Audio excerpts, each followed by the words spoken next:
how do we really, what do we do with the stresses, the angst, the fears, the grief that comes from losing a loved one? I don't make a distinction between humans and animals. I believe that our love for companions is huge. And I never underestimate the emotional distress and trauma that a person undergoes. It is not possible for me to make the comment of, oh, get over yourself, it's just a dog. So I would really like you to appreciate that I'm coming from a space of enormous respect for the relationship that exists or has existed between you and that being. So what do you do when your beloved companion dies? What do you do with that devastation? What do you do with that debilitation?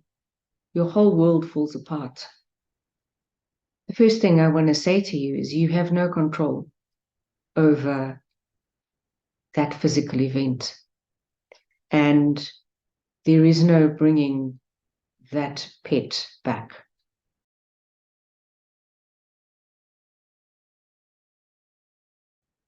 You do have control over how you respond and react following the death of your beloved companion.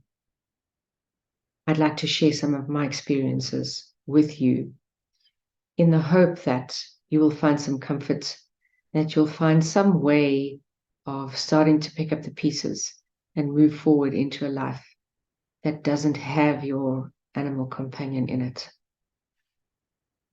In the days and the weeks and the months that follow, what will help you to transform this tragedy into an event that does not eat away at your soul and prevent you from living? The first thing that I choose to do is to engage in activities that will raise my energy and raise my vibration. In reality, I try not to mope. I try not to stay in that cycle of woe is me. I can't change what has happened, but I can change what I do.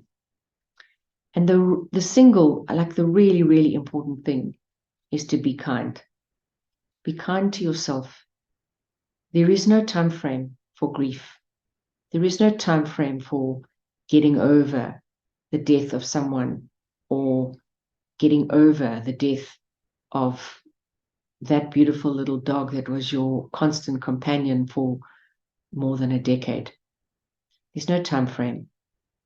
My beautiful bull mastiff passed away 2 months after my mom died. I was more traumatized by his death than by my mom's death. I had time to prepare for the death of my mother. My dog, man, we all think that they're going to live forever. But because I felt so strongly about my dog, I moved into a feeling of guilt. Because why did I mourn my dog so profoundly? And yet I was able to say goodbye to my mom with relative ease.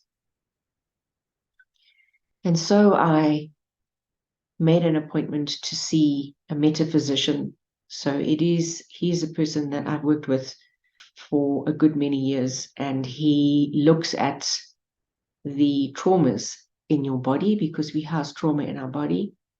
And so I made an appointment to see him, and he asked me what was troubling me. And so I told him what I told you about my mom and my dog and the fact that I was feeling guilty. And he looked at me and he took a deep breath and he said, but you've lost your best friend. And in that moment, I appreciated why I felt the way that I did. And so be kind to yourself because you've lost your best friend. And being kind to yourself is also a way of honoring the life of the companion that is no longer with you. He or she would have wanted you to be kind to yourself,